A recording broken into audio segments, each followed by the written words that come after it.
সদনত গৰ্জন অতুল বৰাৰ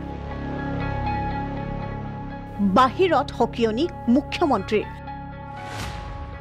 দিছপুৰৰ গৰ্জনক বুঢ়া আঙুলি মিজো দুৰ্বৃত্তৰ সীমান্তত অব্যাহত অসমৰ ভূমি বেদখল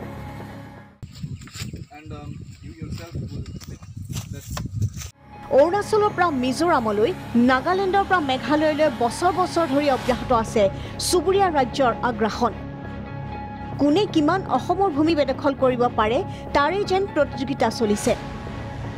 শেহতীয়াভাৱে সদনত সীমান্ত সুৰক্ষা আৰু উন্নয়ন মন্ত্ৰী অতুল বৰাই কৰিছিল গুৰুত্বপূৰ্ণ ঘোষণা আমাৰ কনষ্টিটিউচনেল বাউণ্ডাৰী সুৰক্ষিত কৰিবৰ কাৰণে যোৱা দিনকেইটাত যুদ্ধকালীন ক্ষিপ্ৰতাৰে কাম কৰা হৈছে সীমান্ত অঞ্চলত যিবিলাক বিঅপি আছে বৰ্ডাৰ আউটপোষ্ট সেইবিলাক নিৰ্মাণ কৰিবৰ কাৰণে ইতিমধ্যে পৰিকল্পনা গ্ৰহণ কৰিছে আগৰৰ পৰা কৰিও আহিছে আৰু এবাৰ যিখিনি আমাৰ চকুত পৰিছে সেইখিনি যুদ্ধকালীন ক্ষিপ্ৰতাৰে কৰিবৰ কাৰণে আমি আগবাঢ়িছো পিছে মন্ত্ৰী অতুল বৰাই সদনত বিবৃতি দি থকা সময়ৰ এই দৃশ্য মিজো সীমান্তৰ ৰাজ্য চৰকাৰৰ হকিয়নিক যেন এক প্ৰকাৰ বুঢ়া অংগুষ্ঠ প্ৰদৰ্শন এওঁলোকৰ অসমৰ ভূমি বেদখল মিজো দুৰ্বৃত্তৰ এই দৃশ্য পুনৰবাৰ দিছপুৰক অৱগত কৰালে কাটলিচেৰাৰ বিধায়ক সুজামুদ্দিন লস্কৰে আজি এনেকা হৈছে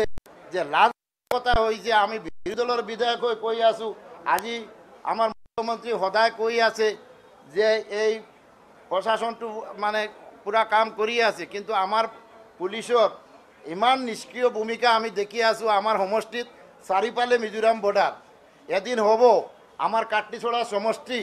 আৰু নাথাকে মিজোৰামৰ দখলত যাব সীমান্তত কৰিমগঞ্জ হাইলাকান্দি আৰক্ষী প্ৰশাসনে বেদখল প্ৰত্যক্ষ কৰিলে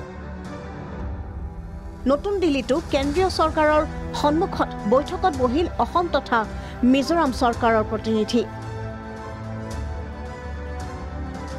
কিন্তু তাৰ পিছতো বন্ধ নহল সীমান্তত মেজৰ আগ্ৰাসন নিশ্চিতভাৱে এই দৃশ্যই পুনৰ ৰঙাই দিলে ৰাজ্য চৰকাৰৰ চৰম দুৰ্বলতা